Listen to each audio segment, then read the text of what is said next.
Oh, hello there. Welcome to the Stokastic.com NFL Showdown strategy show. Colts, Broncos, Taylorless Colts, should I say. I'm Dave Loughran at Lafayette_D, LOUGHY_D on the Twitters, joined by Matt Gajewski at Matt_Gajewski. Going to guide us through this one gamer today for Thursday Night Football. What's good, brother? Really excited for this game. I don't know what it would take for me not to be excited for a game. You put Cleveland versus Chicago on there. I'm like, yeah, let's watch this game. Let's break it down. This is a really good one. I love the skill position players on both sides. Hopefully we see a little bounce back from the Colts here sometime soon, but I'm expecting a good game, man. I've lost a lot of money on the Broncos this year, but I am you and me both. Yeah. I'm laying the money on the Broncos today, Matt. I haven't bet anything yet in this game. You're going to have to talk me into it because I'm kind of, how do I put this? Sour with the Broncos. Me right too. Now. Very much jaded. Not happy about it. But, dude, Matt Ryan's been sacked 15 times. Do you know how many times he's fumbled this year? I don't know off the top of my head, but I know the number's not going to be good. 9. Jeez, that's like... Did you see the Trevor Lawrence 4 fumbles last week? That was weather related. Of course, so, I'm an Eagles fan. I saw every minute of that game. Okay, I thought you might, but there's no excuse for Matt Ryan fumbling that many times, especially for a vet like that. You got to have awareness, get rid of the ball, move around in the pocket, maybe time your release is different, get the ball out quicker. There's just no excuse for that many fumbles. No, it's crazy. I throw that game out, the Jacksonville game. I mean, look, you can't let that happen in bad weather. But it was still really bad weather. It is what it is. Yeah, was that Hassan Reddick with the great post-game interview? Like someone asked him about the Jaguars turnovers. He's like, we played in the same conditions they did. Yes. That was a great interview. Dude, Reddick had 2 strips and recovered both of them. Dude, I don't understand how the the Cardinals misuse their assets so much. Former first-round pick by the Cardinals. The dude sucked. He changes teams and he's automatically a baller now. What are they doing with their first round? What is ever? I don't know. And he's happy to be back because he's from the area. He went to Temple. Yeah, he was awesome at Temple. What was he picked 5th overall, something like that? Was he 5th overall? I don't know. Was he 5th overall? Maybe that's a little high, but he was. I'm gonna look it up. He was really good at Temple. Damn, I didn't know he went that early. I don't remember if it was that high or not. Around what year was he drafted? 2017, I think. Okay. Oh, he was 13. Sorry. I mean, that's still egregiously high for a Temple grad. Yeah, right. Who's the highest? No offense to Temple. Who's the highest, most recent Temple player to get drafted? It's got to be him, right? Yeah. Who else? What other good Temple players were there? Dude, Matt Rule was the coach there for a while. They were pretty good in his era. Man, that's a while ago now. They've sucked since then. Are there any good Temple players that are in the league right now, not named Hassan Reddick? I don't follow a lot of college. I don't think so. Okay. There was a running back coming out of there, what was it, a decade ago that people thought might be good. I can't remember who it was.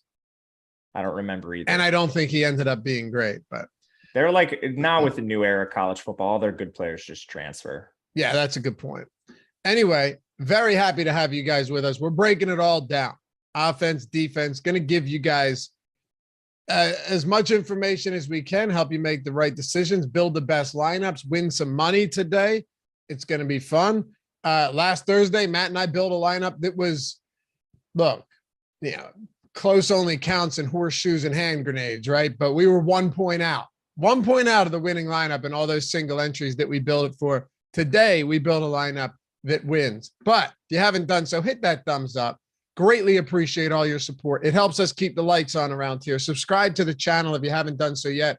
And if you want to join, hit join down below. If you're watching on YouTube, get the free super chats each month, the custom emojis. See those sweet, lots of badges in chat already. Love to see it. They get cooler over time as well. And then we got cool stuff like the survivor pool for people that are members. We'll do more as well. And if you're a podcast listener, subscribe to the podcast, leave a rating and a review if you don't mind, preferably a kind one. And let's dive into this. All right. So, Matt, Colts, Broncos, 3.5 point spread. It really depends. I mean, I think it's 3.5 right now on DraftKings, but it's even. It's plus 100. I think elsewhere you get the Colts at 3. So, or I'm sorry, the Broncos at 3. So if you are betting this game, shop around for sure. I mean, honestly, you could just take the +1, you could the even money. But besides the point, 42-point total, no Jonathan Taylor, which is where we'll kick it off here. The backfield gets very interesting because it's not like Nyheim Hines isn't a capable back. I don't know how good he's going to be with 18 carries, but we know that he's a guy that they can keep on the field for all 3 downs if Jonathan Taylor is out, which he is today. And I would kind of expect them to do that to some degree. They do like to use a timeshare and play Nyheim Hines in his specific role.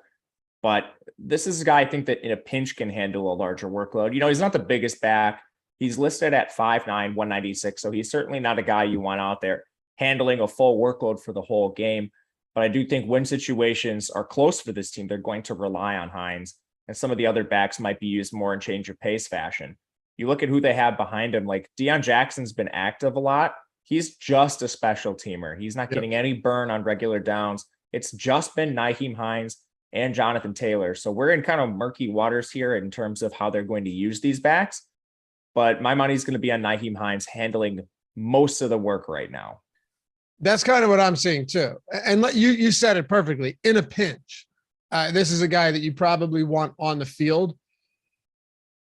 There's no replacement for Jonathan Taylor, but at the same time, who else are you going to use? You said, I mean, who else on the depth chart right now for the Indianapolis Colts can you come in there and give them, 10, 15 carries with any relative confidence whatsoever? They don't have anyone, right? No, not even close. And Jackson, again, we have him projected for around 5 points. I think that might be a little rich, honestly. He's kind of gotten the Jordan Mason treatment in Indianapolis. He's been active a lot, and people have gotten kind of bamboozled by that. He's just playing special teams. Now, that could change here, but I mean, we're still talking about a guy who's a practice squad level player, came out of Duke, never really even produced at the college level. So I don't have a lot of faith in Deion Jackson. The player I think we should talk about is Phillip Lindsay. Did they elevate him yet? I believe so. They still have all day really to do that, but you'll know before lock for sure. I'm anticipating that move being made if it hasn't been made already. We have him in our projection, so it seems to be the consensus around the industry that he'll be. Because he could get a full workload on the ground, and it wouldn't shock me, honestly. That wouldn't shock me either. I still think they would go Nyheim Hines. Lindsay is a veteran of the league. Actually had some good run early in his career, but since then he's bounced around some practice squads. He's really had a tough time cracking NFL rosters over the last couple of years. I think the only thing that gives him a leg up over Deion Jackson is he's done it before, whereas Deion Jackson's been just a pure special teamer. So ultimately, I think Lindsay, assuming he's active, still is in this change of pace role at best. Okay. It is kind of amazing. How do you see it, though? What's that? How do you see it, though?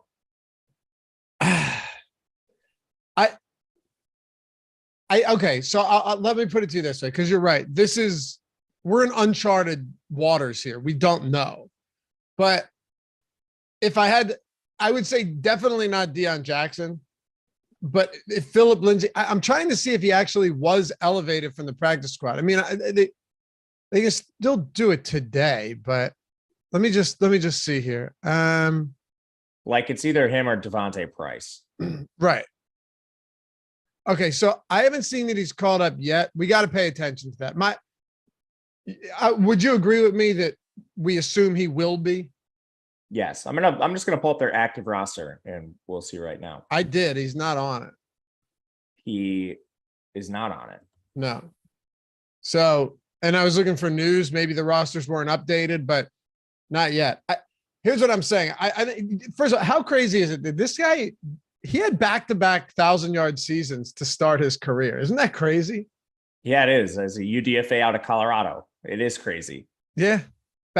And I can't tell you how many Denver running backs from a fantasy standpoint have gone second, third, fourth round and have just been never material. Remember Monty Ball? Oh yeah. He went to Wisconsin. Very familiar Monty with Ball. He had a drinking problem. That's what got him out of the league. Is that right? Yeah. He had a drinking problem going back to college. And then you can find some news stories on him. Some kind of colorful pieces that were done after his playing days, how it affected him. but that's not a discussion for now, I guess. How about Ronnie Hillman? He was awesome. He was another kind of like smallish, explosive back. Yeah, never had a really great season though, and people expected him to. He reminds me kind of like Raheem Mostert. Yeah.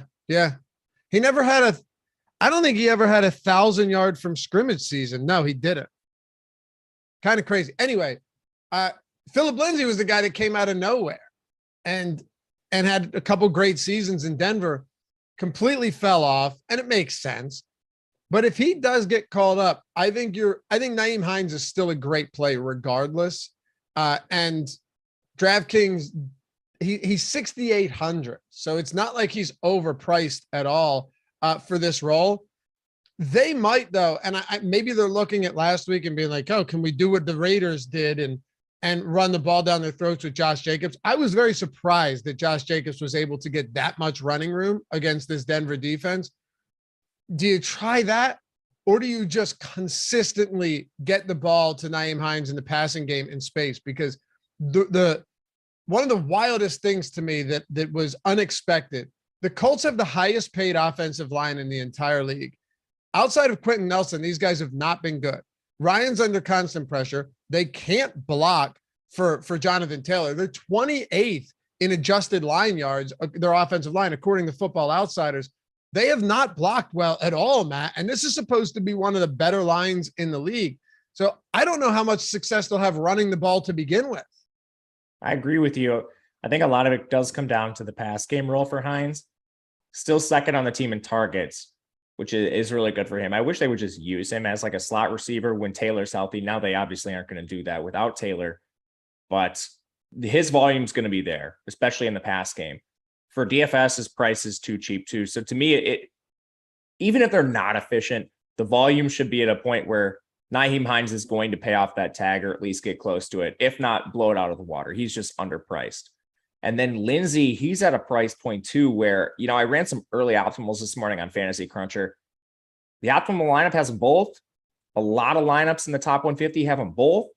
And it comes down to price for Lindsay. So what do you think about that? Playing both?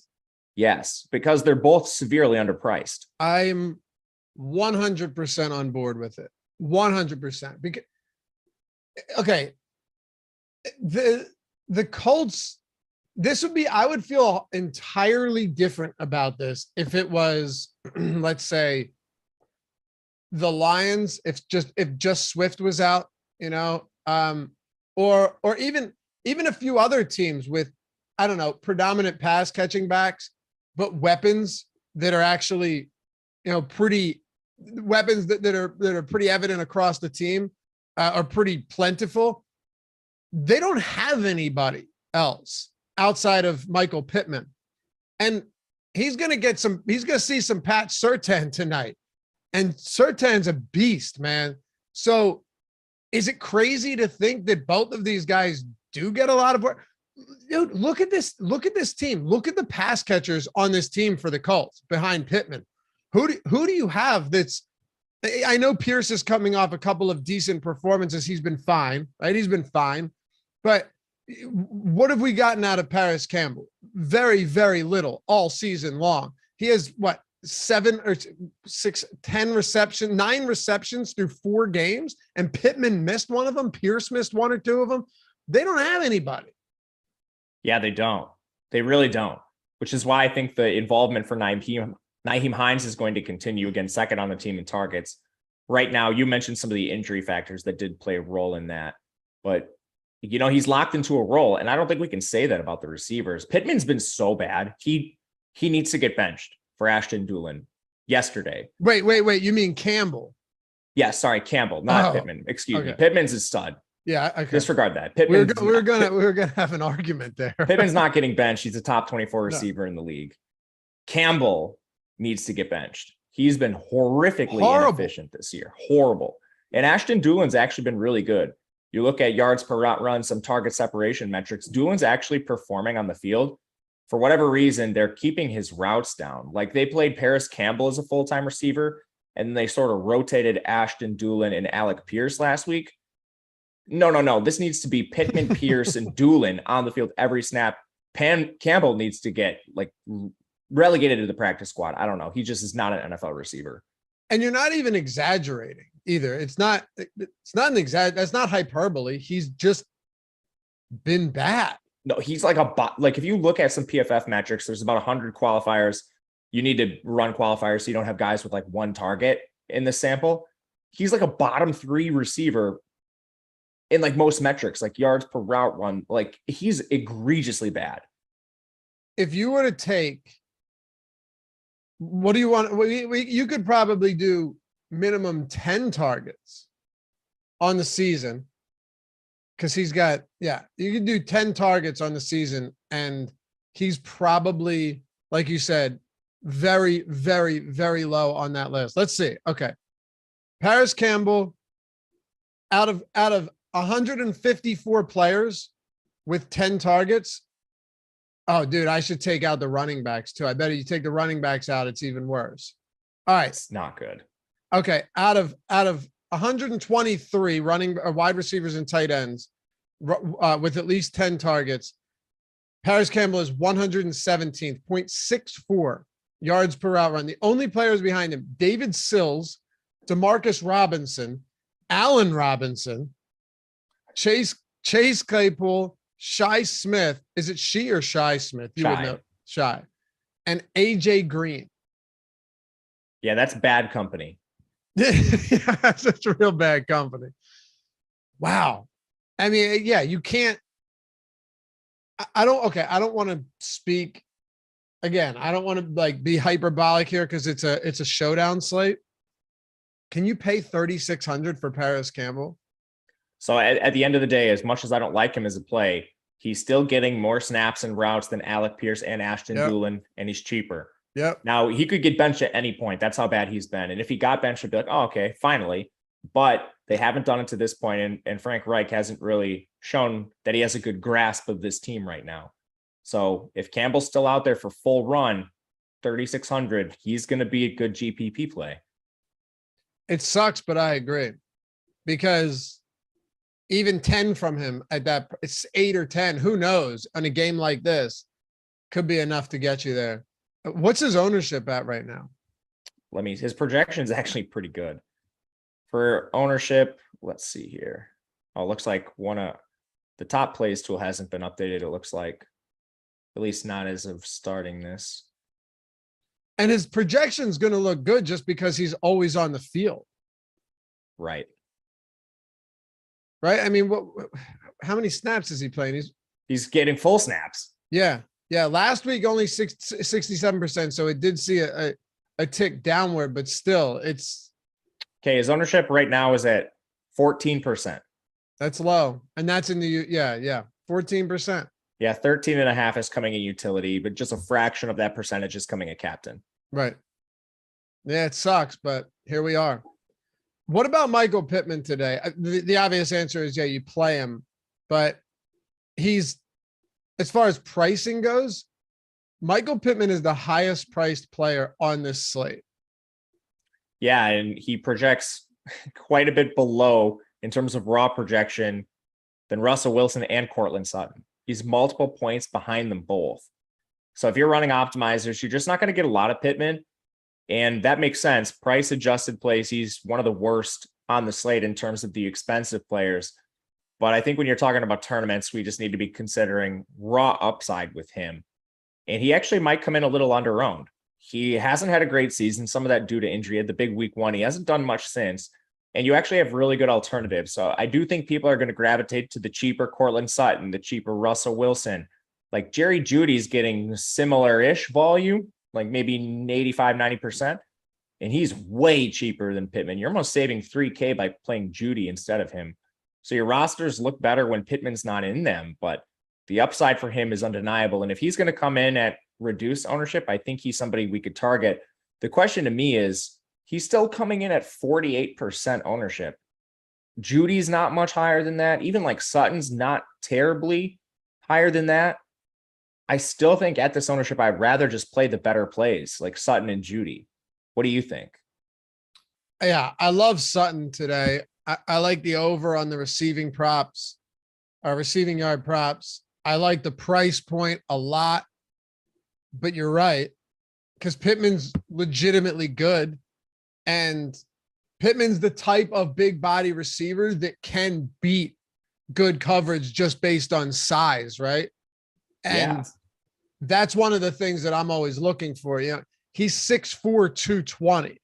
So he could outmuscle defenders. Listen, I think you would agree. Patrick Surtain is very, very good. Oh yeah, he's awesome. And he's not small either. This guy is 6'2", 200. You know, he's decent size for a corner. But at the same time, it's not going to be shadow coverage. I wouldn't assume that it's just might be smart to do that, really. But like, I don't think Pittman's going to be lining up inside a lot either. Like they're just so limited at receiver. Like you can't play Paris Campbell on the boundary. You can't play Doolin on the boundary, at least not for a full game.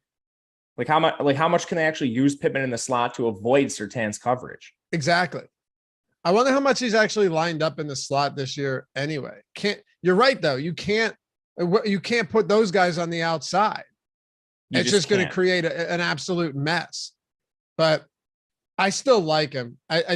48, he's expensive, and it's going to suppress the ownership because their offense has been so bad. But is it also not possible that without Jonathan Taylor, Pittman sees an easy double-digit targets? That's certainly possible. I liked the chance of that happening before Taylor even went down. And to look at the slot rates for Pittman, he's hardly in the slot this year. Out of 215 snaps, only 45. So around like 20% ish, 25, 20. Okay. Not a lot. And to your point, without Taylor, they're going to have to change their offense. They've been slamming him to the back of the offensive line 30 times a game with no success. And it shows in their win-loss record. Now you're going to do that with Nyheim Hines, who's sub 200 pounds. I mean, Frank Reich has made a lot of bad decisions this year, but I don't see him doing that again. That means, in my opinion, Pittman could see elevated work. I agree. Hey, Jorge, thank you for the super chat, man. He said Laffy without a cap deserves some recognition. Yeah, once in a while, you know. Do you call it a hat or a cap? I've never called it a cap in my life. I call it a hat. A hat, right? A cap. Get my ball cap on.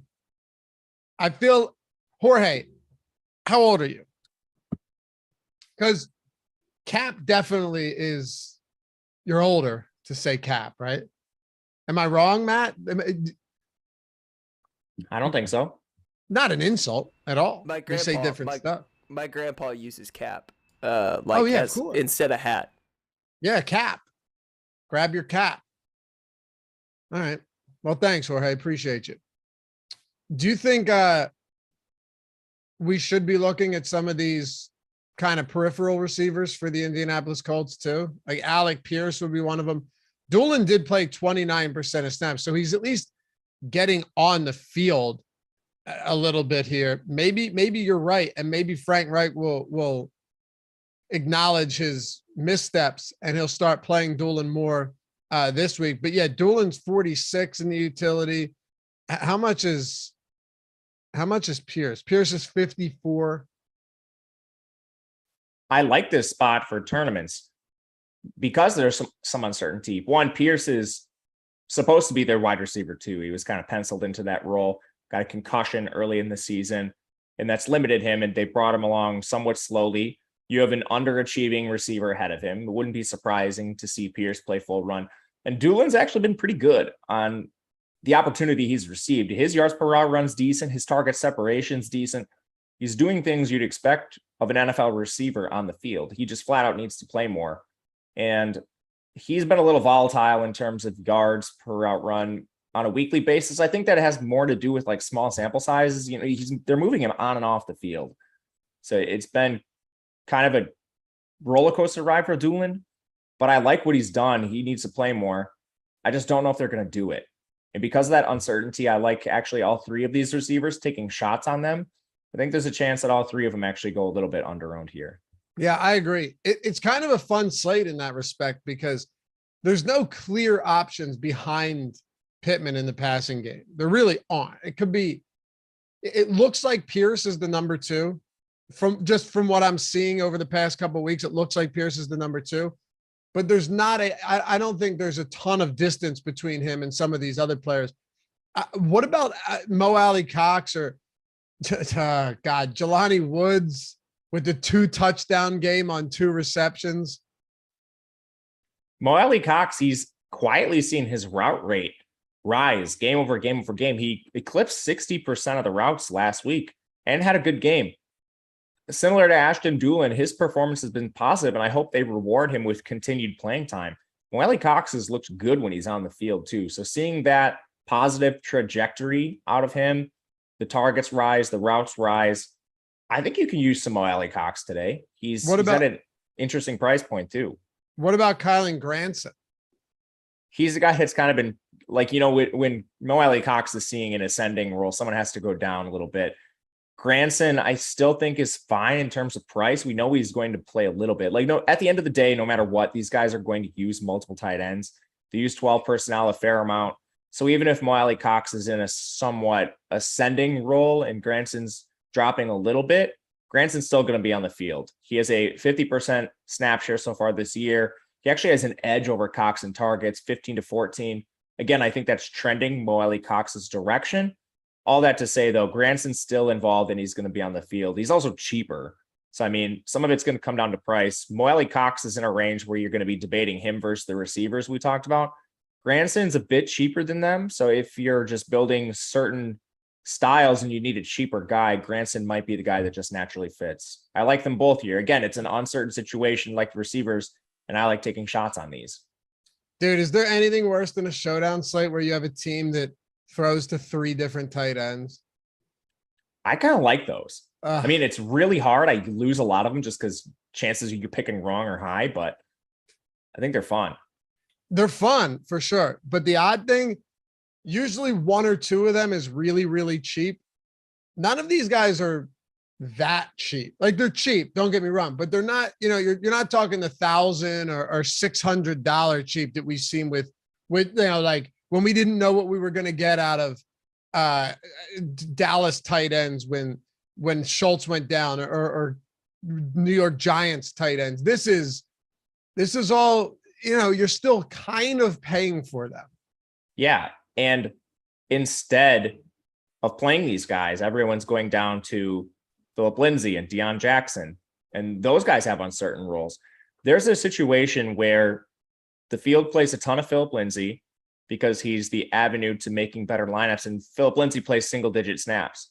And just by flipping the build and playing a Kylen Granson, a Paris Campbell, some guy in the like 2 to 4K range, you might actually get legitimate opportunity and just outscore a lot of those lineups that have a Lindsay or a Deion Jackson. That's a potential outcome. I don't know if it happens, but I know a lot of people are going to be playing the Lindsay construction, and we can't say the same thing about these tight end constructions. Yeah, man. Hey, David, thank you for the super chat, man. If you have a question, because you just threw a super chat in there, feel free to ask. But yeah, thanks, man. Hey, almost at 100 likes too. 450 people watching midway through the show. Appreciate you guys. We love doing this show. Any other thoughts on the Colts before we talk? We'll talk defense and kicker, but any other position or skill players that you want to get to? What are you doing with Matt Rhymes? The last thing I'll ask you. Well, I already bet the over on interceptions. Let's go. I saw someone in the chat did too. Yeah. Listen, over a half reception. I think it was minus 110 at the time. I'm snap taking that all day with the pressure that's been allowed and with this secondary for the Broncos. He's throwing a lot. He's going to have to continue throwing a lot. And from a DFS standpoint, for the most part, interceptions don't really matter that much. No, if anything, sometimes they help. Right. Exactly. You're not losing a lot of points on them. And now you're forced to throw the ball more if you're throwing interceptions in your own part of the field. So in the defensive part of the field, I'd say he's fine. I don't like Matt Ryan in terms of performance tonight from like a betting standpoint or just from you zoom out and look at this team. There's nothing good right now about Matt Ryan. But then on the other hand, there's only 2 quarterbacks in this game. Russell Wilson hasn't exactly been lighting the world on fire. And there's a distinct possibility that even though it's a difficult matchup, Matt Ryan may just need to throw the ball a shit ton. He's thrown 37 plus times in 3 or 4 games. Yeah, volume's been good. Just efficiency's been bad. My initial intuition heading into today's show, before I started looking at the tools, just looking at the pricing, it's like, you know what, maybe Matt Ryan stacks Michael Pittman. These guys are going to go under-owned. And then I pulled up our leverage tools on the back end, and it still looks like they're favoring the Nyheim Hines Denver stacks, like Russell Wilson, Judy, and Sutton. I think there's a couple reasons why. First of all, Denver has a higher implied team total, is the favorite in the game. Second, the stacks overall are just cheaper, and it's Showdown. Stacks is probably not the right way to say this, but playing the Denver side is cheaper, with Judy being cheap, Sutton being cheaper than Pittman. Wilson's a bit more expensive than Matt Ryan, but again, when you pair these players together, they're coming in cheaper and they have higher raw projections. So even on the back end, Matt Ryan, Michael Pittman, some of these guys are still coming in with lower leverage scores than the Denver side. And then the other thing with Matt Ryan, if you play him like in the captain, you're really rolling the dice outside of Pittman on these pass catchers, which is fine for large field tournaments. It's just a riskier approach, in my opinion. So low risk contests, I think I'm going to be sticking with the Denver side over Matt Ryan, but just wanted to get your opinion on what you were doing with Ryan there. Yeah, I think you made good points. He's basically the same price that we've seen a lot of these other middling quarterbacks in the Showdown slates recently, right? That like low to mid 9K price point is where he's playing like one of them, but he doesn't have the brand. He has the brand name that they don't. Exactly. Yeah, right. He's not right. It's not like he's underpriced. He hasn't played well. I don't see the value. We'll finish up Matt Ryan with this. I don't really see a ton of value, right? Is our top plays tool updated yet? It's updated now. Okay. So before I say this, I want to make sure that we don't have it way different and I'm not just super off base here. All right, Matt Ryan. All right, so he does have positive leverage, 8% in the captain spot. I'm just not really excited about Matt Ryan in the captain spot is what I was going to say, because at that price, I think you still need a decent amount to get there from Matt Ryan. And we just haven't seen him do that this year. And I don't know that he has the weapons to do that either. I agree with you. I think the problem with playing him in the captain spot is you're still paying a decent amount of salary for that. So your lineups that have Matt Ryan captain are going to look just like your Russell Wilson, Cortland Sutton captain lineups. Like you're probably playing Deion Jackson or Phillip Lindsay because he's still an expensive captain. And then, he projects less than those players. First of all, he's just below Sutton, Wilson, even some of these players in raw projection. And then the question with stacking him is like, okay, who do you go to outside of Pittman? Sure, you lock him in there. And then for large field tournaments, this doesn't matter. You're probably just spraying at some of these guys. But for low risk contests or even like midfield size, I don't know who to stack Ryan with. And then plus, like, he's funneled a ton of this volume to Pittman anyway. So, like playing Matt Ryan at the captain, you're running the risk of all that PPR volume funneled to Pittman. In that instance, Pittman could probably just outscore him. I was just going to say the likelihood that Pittman outscores Matt Ryan seems very high. If they put points up on the, and Pittman's only getting 2% more ownership in the captain spot, and he's not that much more expensive. 15% top play probability to Ryan's 10. I would rather just captain Pittman. I'm with you. That's exactly what I was going to say as well. Hey, and yes, we do have a promo code. Who asked that? Somebody asked if we have a promo code.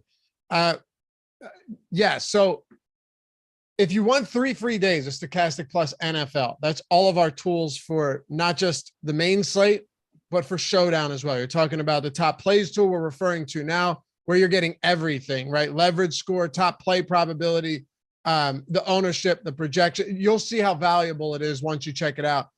Ownership projections, player projections, the top stacks tool for, multi-game slates, all of our tools for the main slates, for showdowns for all of them, everything. Fantasy Cruncher not included in this, but you can get the add-on if you were to get a sub, because we don't actually own Fantasy Cruncher. We just host it on the site. But Tyler can, I know he did already, but throw that in there one more time, Tyler. He'll throw the link in. 3 free days, all of our NFL content, no strings attached. If you don't like it, well, you're good because you're not paying for it.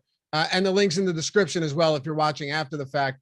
Or if you want to get half off, this is a phenomenal one. If you want to get half off everything on the site, we're going into postseason MLB. You've got NFL in full swing, PGA, MMA, every sport. If there's contests out there, we have content, we have tools for it, projections, ownership, top stacks, you name it.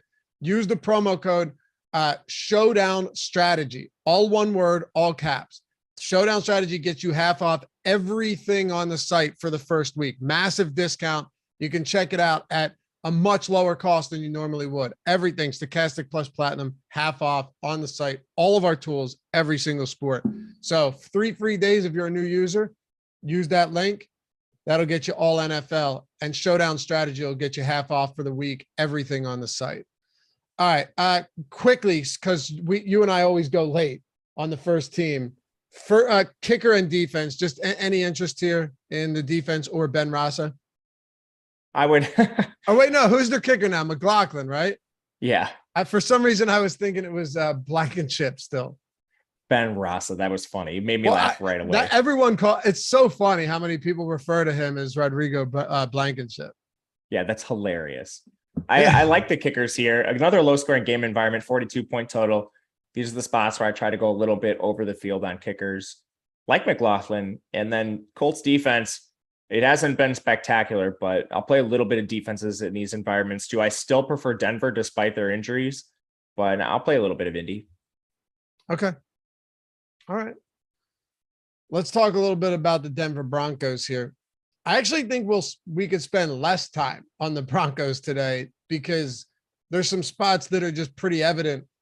Out of the gate, though, man, I really do like Courtland Sutton a lot here. The Colts are bottom 5 team on PFF and Football Outsiders, coverage metrics. There's some issues here. They're already missing. They're going to be out without Julian Blackmon today. Shaq Leonard is out. I know that the passing game for the Broncos hasn't been great.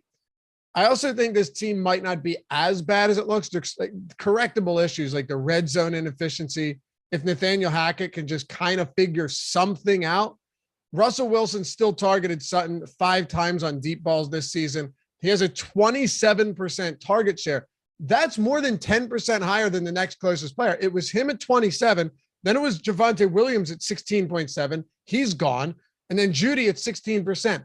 Outside of that, nobody's above 7% on this team. He is the clear top target. I'm not saying he definitely will be today, but so far through 4 games, nobody has been a more preferred target for Russell Wilson than Courtland Sutton. Yeah, he's been awesome. Can't say enough good things about Courtland Sutton. I believe it was Next Gen Stats released this new separation metric. So essentially just measuring how open receivers are. Courtland Sutton's like a top 5 player, which is crazy to think because coming out of college and early in his career, people viewed him as this bigger body, jump ball, contested catch type receiver, which he can do. He's good at that as well, but he's separating at an elite level right now, giving Russell Wilson easy throws, open throws, easy reads. And, that's supposed to be Jerry Jeudy's game, but Sutton's doing it better right now. So I think the target share makes a ton of sense. And I don't think it's going to stop anytime soon with how well Sutton's played.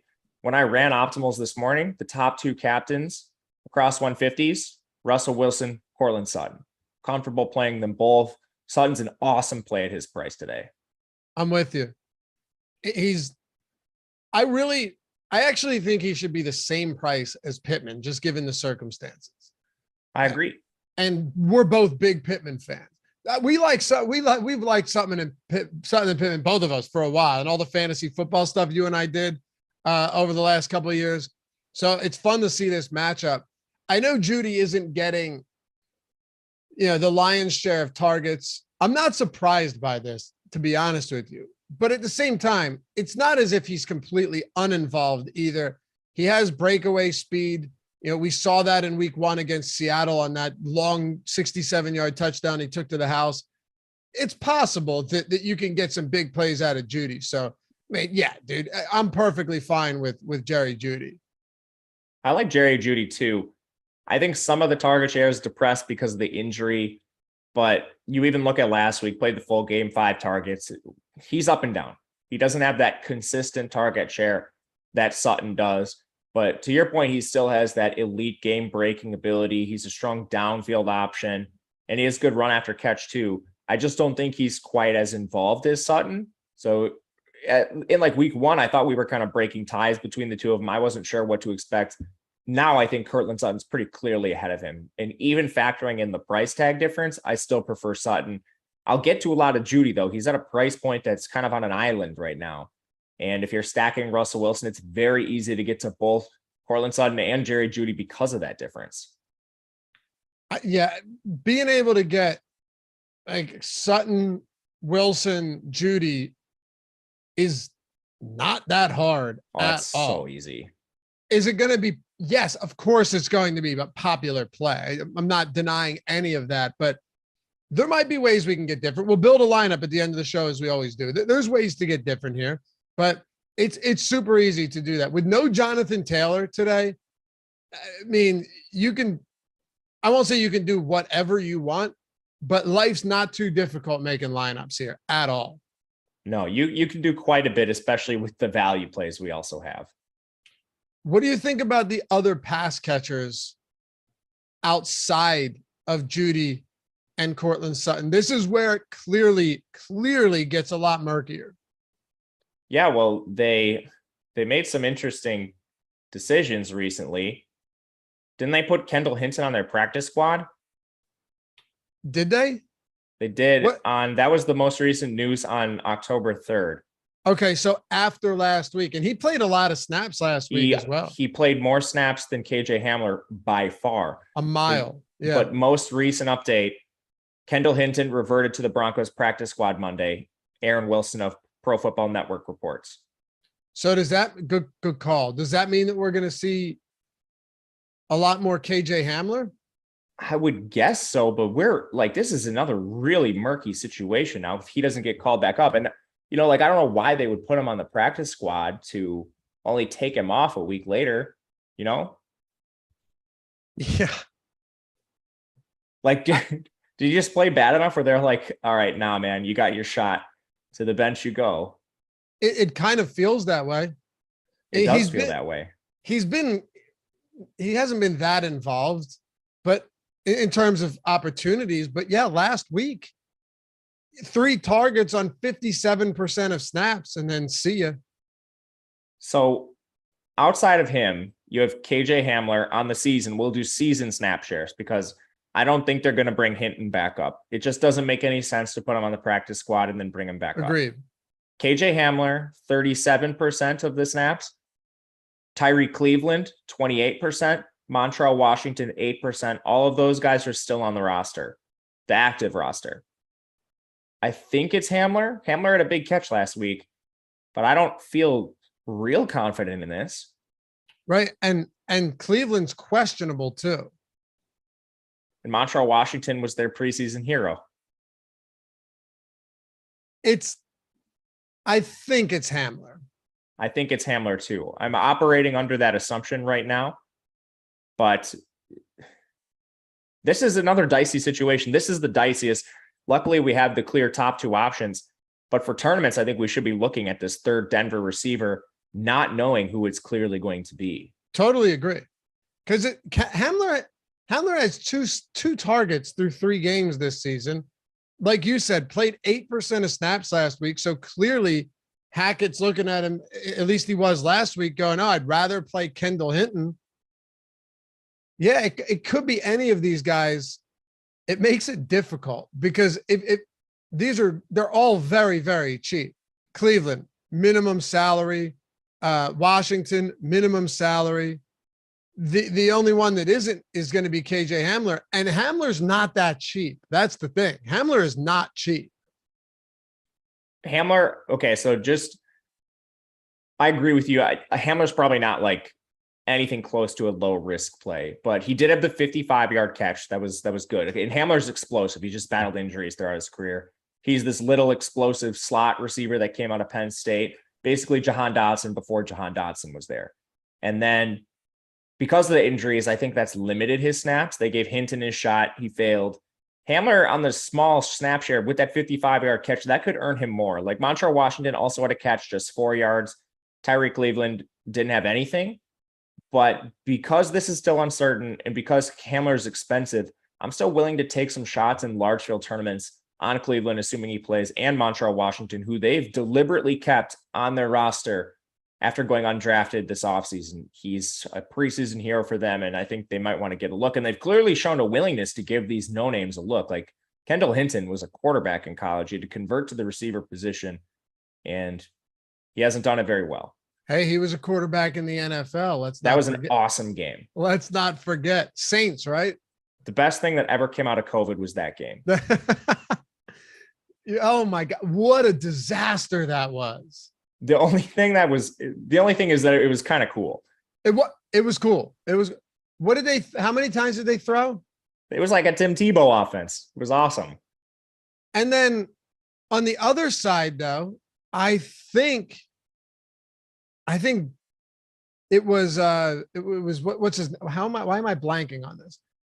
Who's the rushing quarterback / tight end for the Saints? I'm just completely blanking. What's that? Taysom Hill. I think Taysom Hill started that game on the other side. Those are fun games, man. It was. For some reason I couldn't think of Taysom Hill. I don't know why. Anyway, and from David, who had sent that super chat earlier, he said, I split first place Monday Night Football on the $1.20 max. Religiously watch these. They help a ton. Appreciate all you guys do. Thanks, man. Appreciate you hanging out. Yeah, we got almost 600 with us right now. Having a good time. Trying to break down this really weird slate or really weird game. It's so difficult. And dude, we haven't even talked about tight ends yet. We have to talk Denver tight ends. Before we do though, shout out to our sponsor.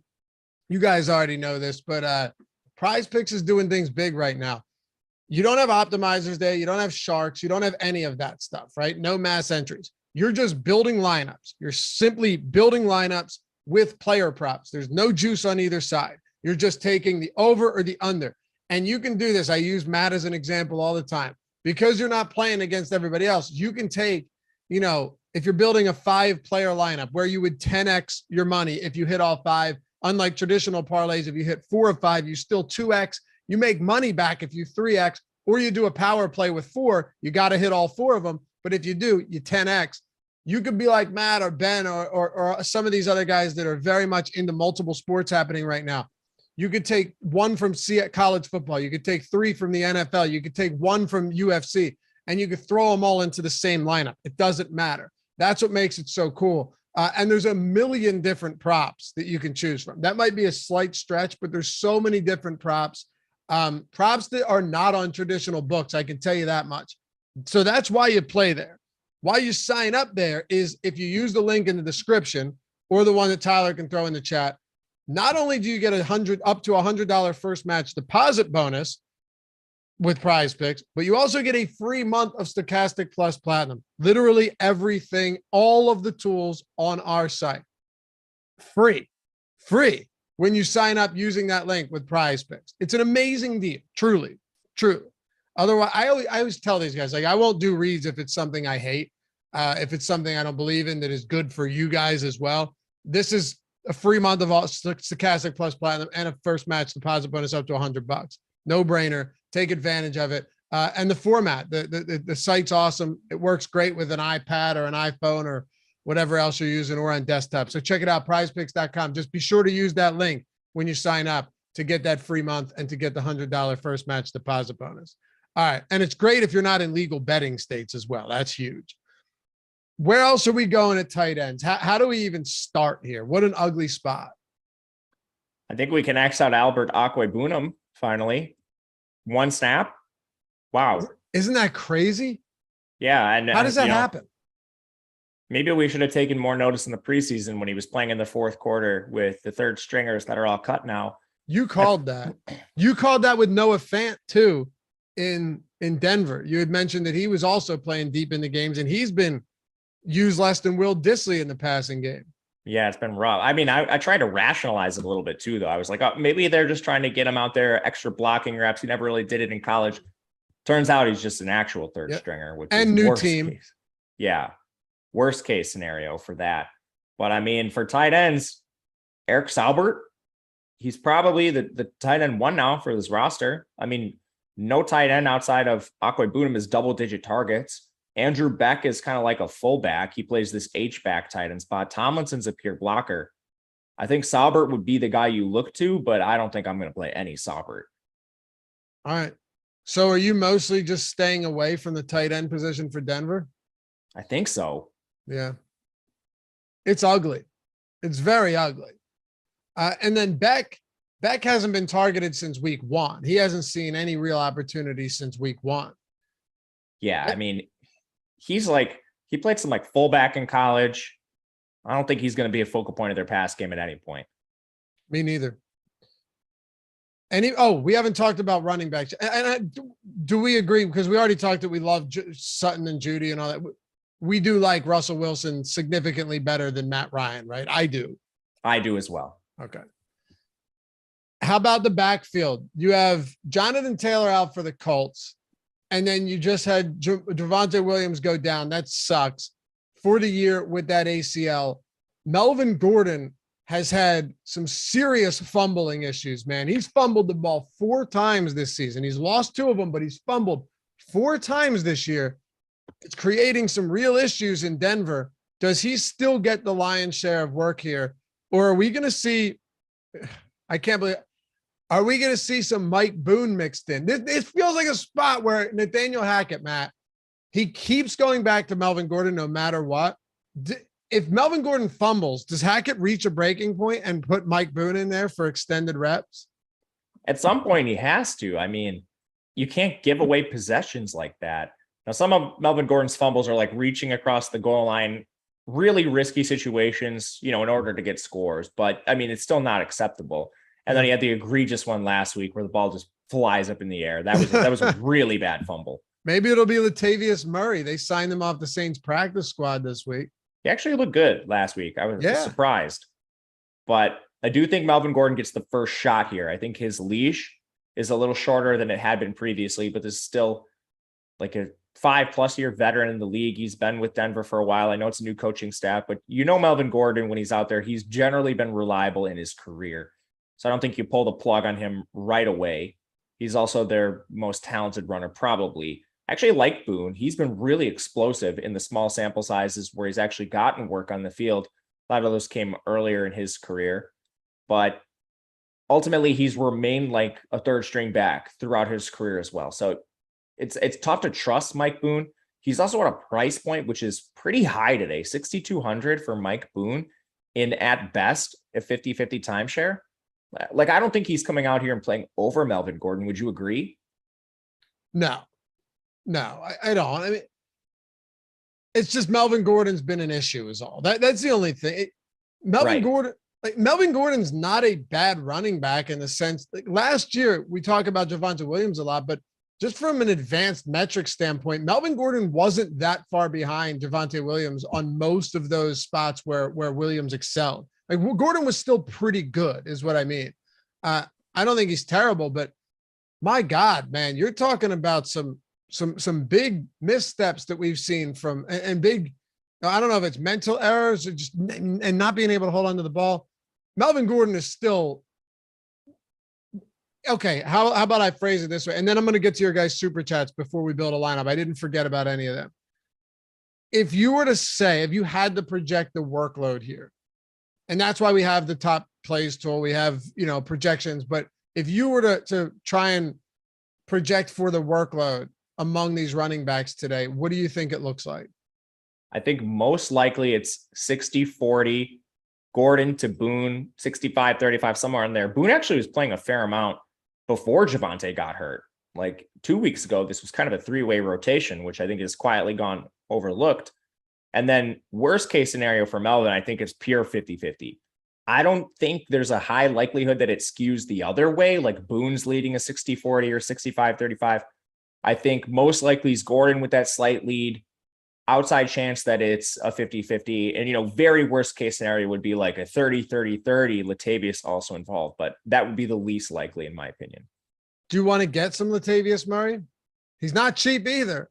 Yeah, that's the thing is you could play a cheap Phillip Lindsay who's probably going to get a little bit of work. Whereas like a cheap Latavius Murray, I don't know if he gets work and he's not at that min price. I'd much rather play Lindsay, to be honest with you. Same. Very, very cheap.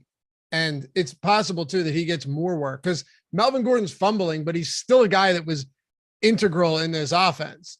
As with the Colts, you're losing a guy that was getting 20 plus carries a week.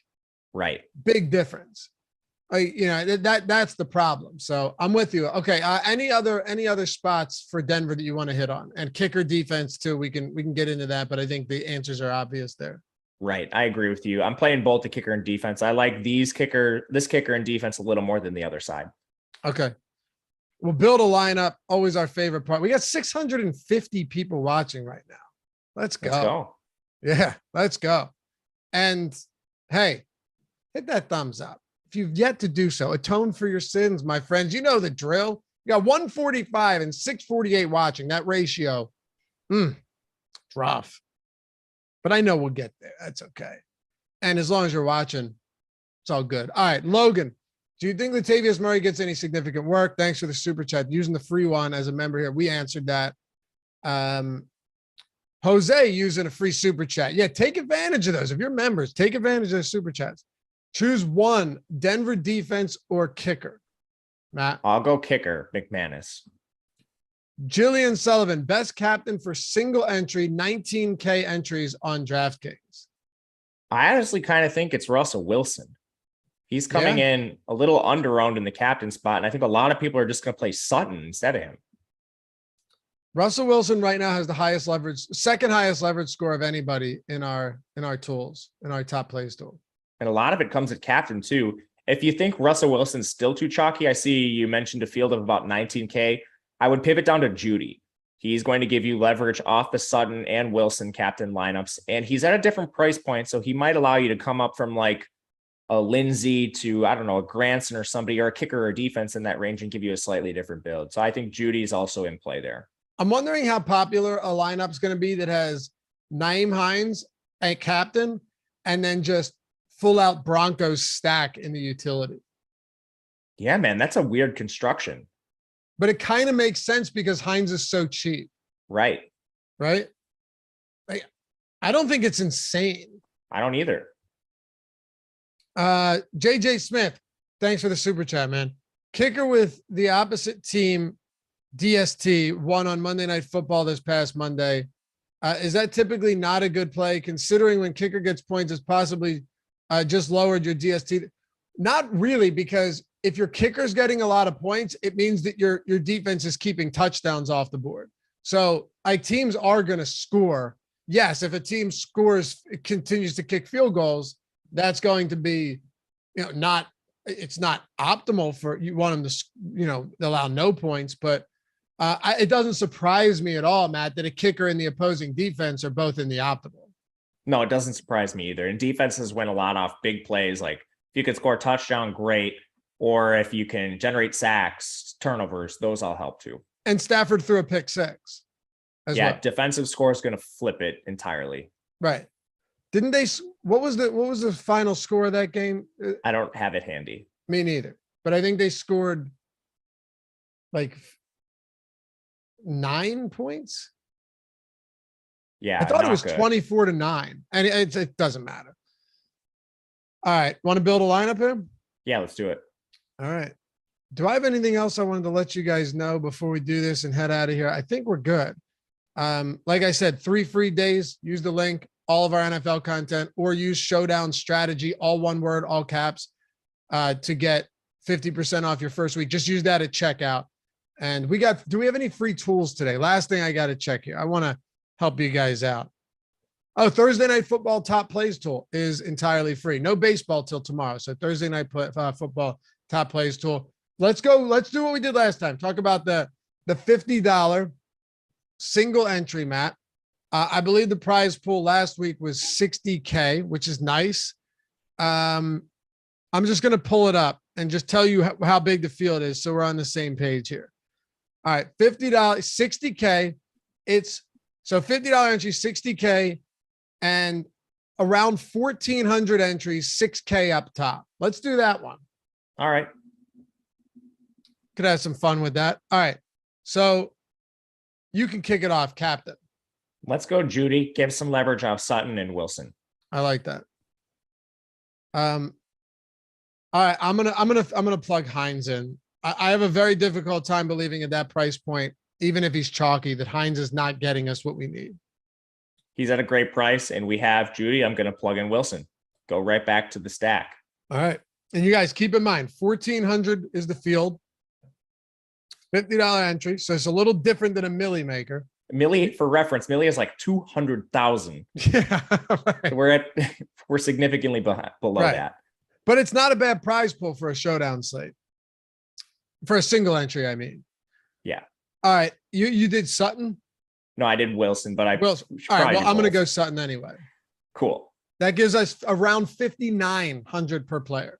All right. So then the question to me comes, do you want to play two mid-price guys, or do we want to punt all the way down?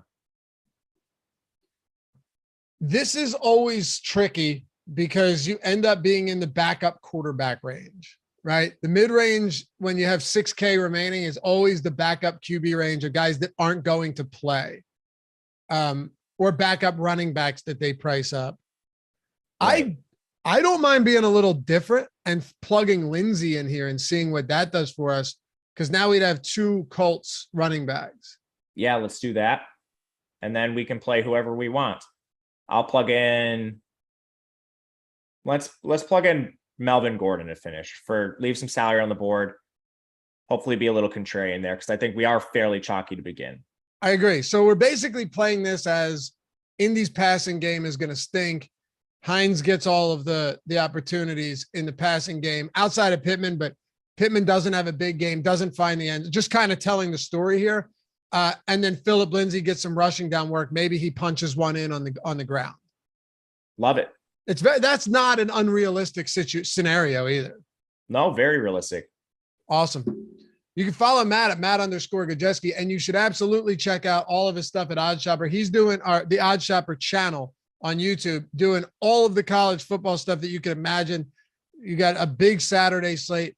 I just released last night my picks for every single game this week, tonight through Sunday through Monday for NFL. That's over there. If you're not over there, come hang out with us. Follow Matt at Matt_Gajewski, me at Laffy_D. You got anything else going on that people should know about? Everything college football. It's a big weekend. Check out the OddsShopper channel for sure. Everything DFS is on the site.